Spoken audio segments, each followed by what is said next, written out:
Chapter 55. Pain. Not God who causes pain. Show that it is not God who causes pain and suffering, but that man through his own ignorance and sin has brought this condition upon himself. Sin has produced pain. The continual transgression of man for 6,000 years has brought sickness, pain, and death as its fruits. And as we near the close of time, Satan's temptation to indulge appetite will be more powerful and more difficult to overcome.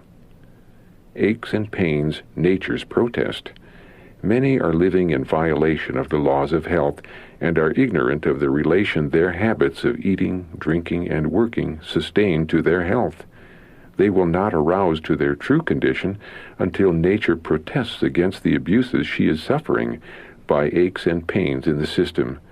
If even then the sufferers would only commence the work right and would resort to the simple means they have neglected, the use of water and proper diet, nature would have just the help she requires and which she ought to have had long before.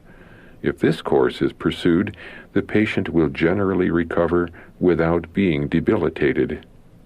Intemperance causes suffering.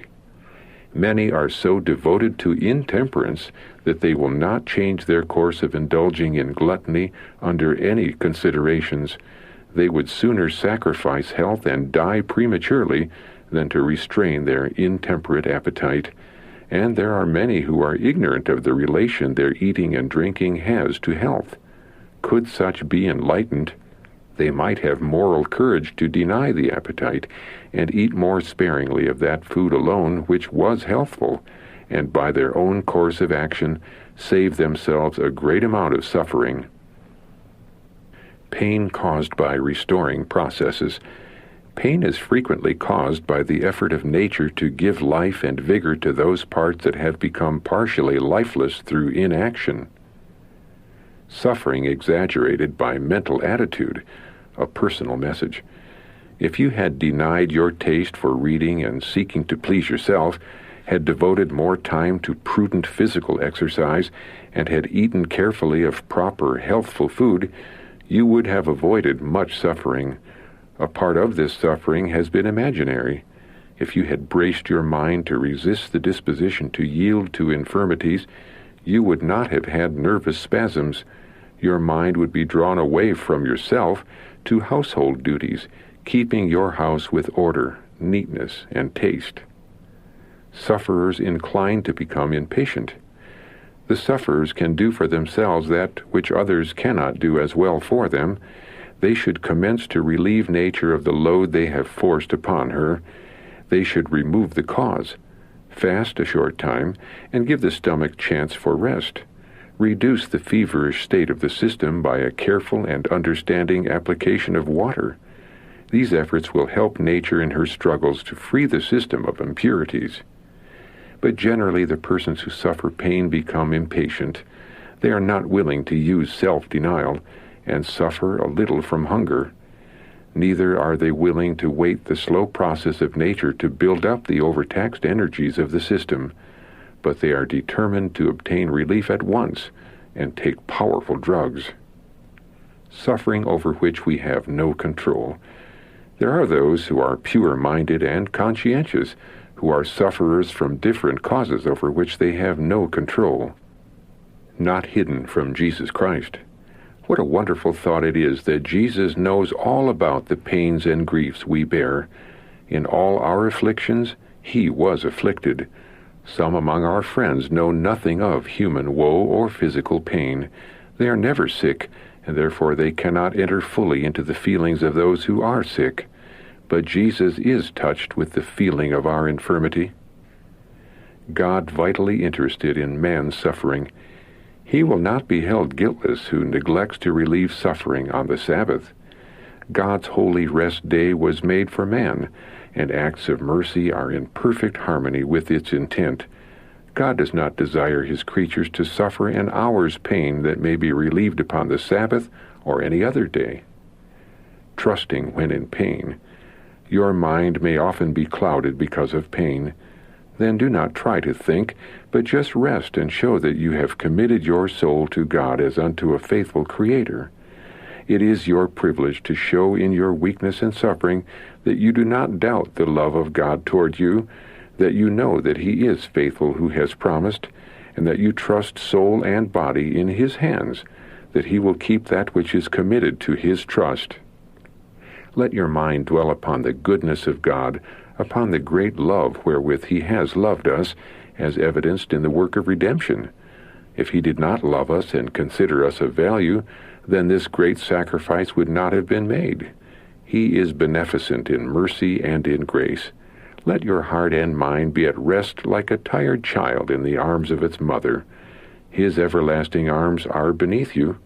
In all your afflictions, Jesus is afflicted.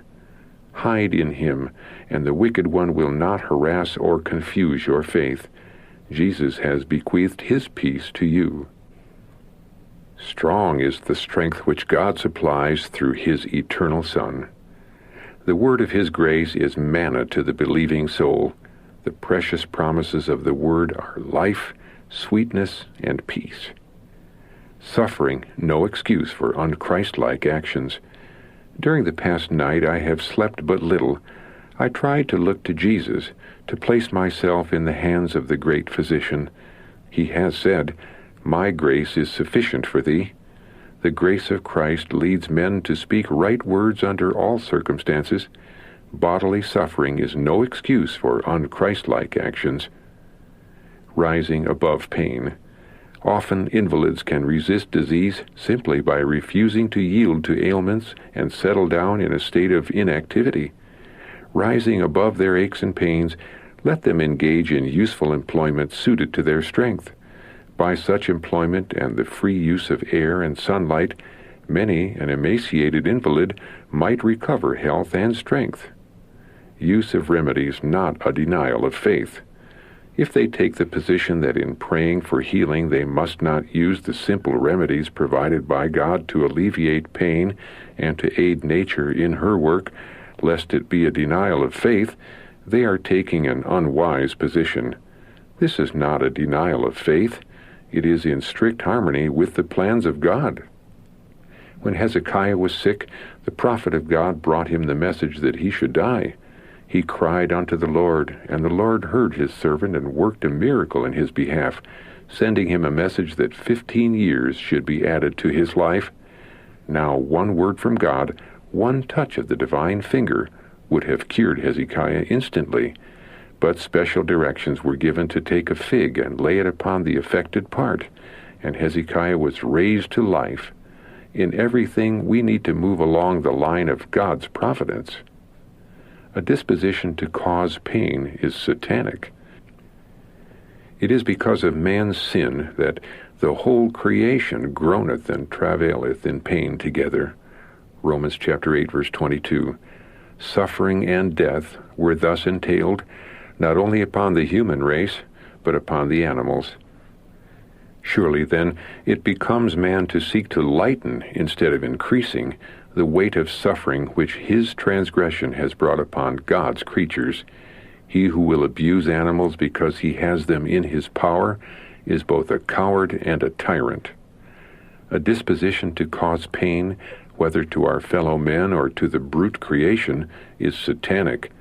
Many do not realize that their cruelty will ever be known because the poor dumb animals cannot reveal it. But could the eyes of these men be opened, as were those of Balaam, they would see an angel of God standing as a witness to testify against them in the courts above. A record goes up to heaven, and a day is coming when judgment will be pronounced against those who abuse God's creatures. Do not cause deeper pain. Oh, let no word be spoken to cause deeper pain.